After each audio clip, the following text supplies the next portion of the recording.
Hi, I'm Matt Bainbridge. I'm currently a dietetic intern through Bowling Green State University, and today we're going to talk about vitamin and mineral supplements. First off, here are a few fun facts about vitamin and mineral supplements.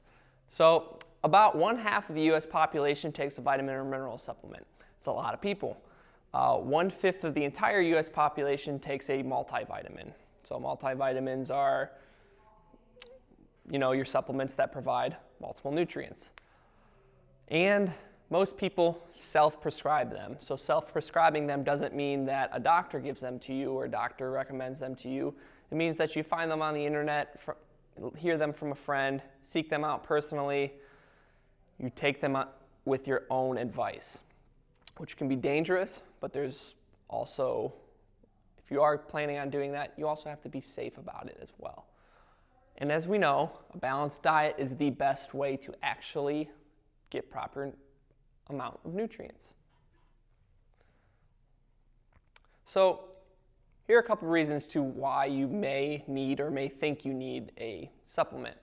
To correct a nutritional deficiency, improve nutritional status, reduce the risk of disease, support increased nutrient needs, and improve the body's defense system. So here are some people who actually may need help from a supplement. People who are strict vegetarians or vegans. Vegetarians or vegans obviously do not eat meat and a variety of animal products. In these animal products, animal products provide specific nutrients for you. For example, we can only get B12 from animal proteins and animal products. So vegans and vegetarians typically can benefit from a vitamin B12 supplement. Also, women who excessively bleed during menstruation. Because of the loss of blood, we lose iron, so they may need an iron supplement. And then with lactose intolerance or milk allergies, because those people cannot always drink milk, they may lack calcium, for example. And these are just examples of specific nutrients and vitamins that I'm giving. So, like I said, keep that in mind. So with lactose intolerance and milk allergies, they may not get enough calcium, so these people may take a calcium supplement. Another group of people are people who are in certain life cycle stages that may have increased nutrient needs. So infants may need iron and fluoride. Women of childbearing age may need folate, and then pregnant women may need iron. These are typically provided by doctors as neonatal vitamins. Then there's also older adults that may need calcium and vitamin D and B12 because they may not be getting the proper nutrients from eating, because they may not be eating due to chronic disease or other issues. And then the last one I do want to talk about is people with low milk intake and exposure to sunlight may need vitamin D. Now, vitamin D I consider the one exception, and I want to get into this, just touch on this real quick, because we get vitamin D from the sun, so how else are you going to get vitamin D if you're not in the sun?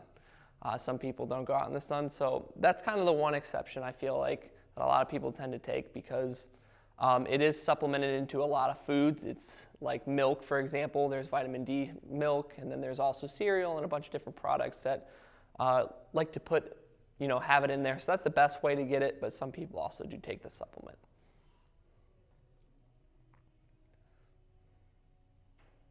And then lastly, a supplement may help people who have specific diseases, infections, injuries, or have undergone surgeries.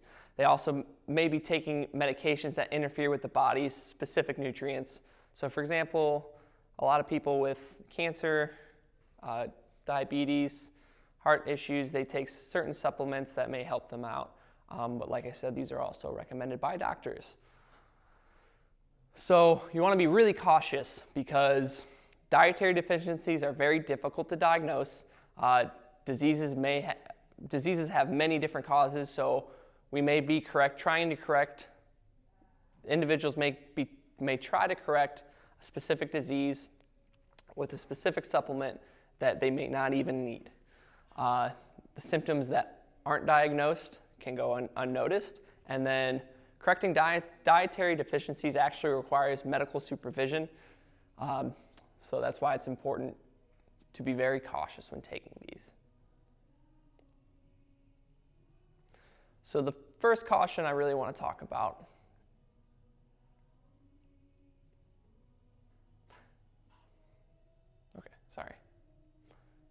So here's a list of the different possible problems with supplements that I do want to get into.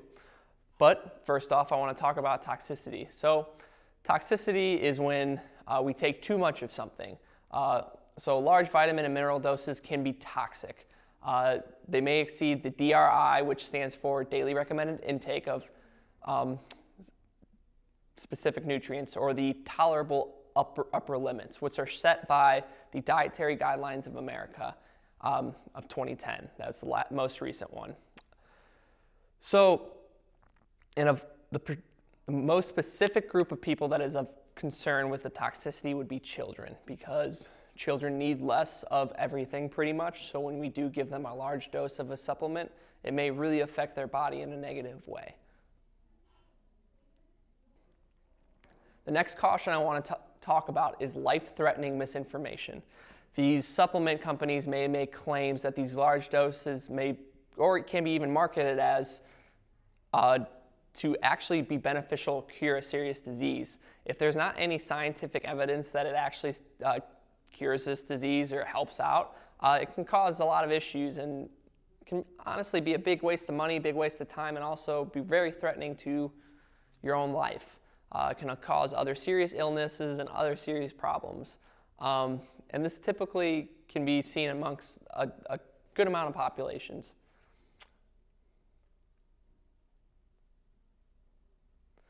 And then the other thing is, we don't know our actual needs, because when we self-diagnose something, there's no labs, there's no tests. We're just going off of our own, thoughts.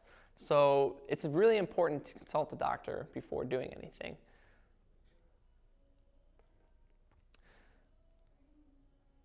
And the last thing is that supplements aren't necessarily bioavailable.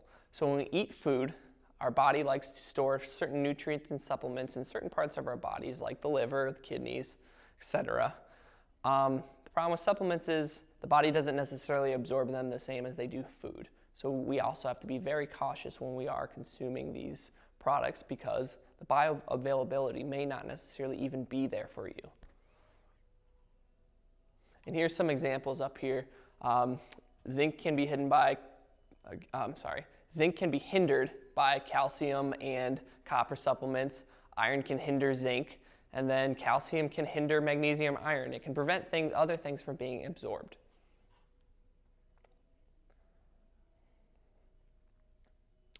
And like we talked about before, a balanced diet is the best way to actually get the proper nutrients that we need. Supplement diet, don't replace your diet. Supplements can't make up for a poor diet, and you get more from foods than supplements, like we said. So the USDA Daily Food Plan is the best guide for getting nutrients, and there's also MyPlate and a bunch of other good sources out there.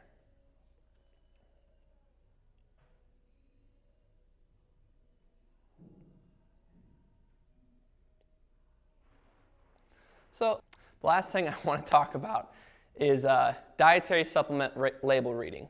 So like I mentioned before, the FDA doesn't necessarily regulate dietary supplements, but they do regulate food. And there is a department that they have developed called the Dietary Supplement Health and Education Act, and it's set up the framework for the FDA regulation of dietary supplements.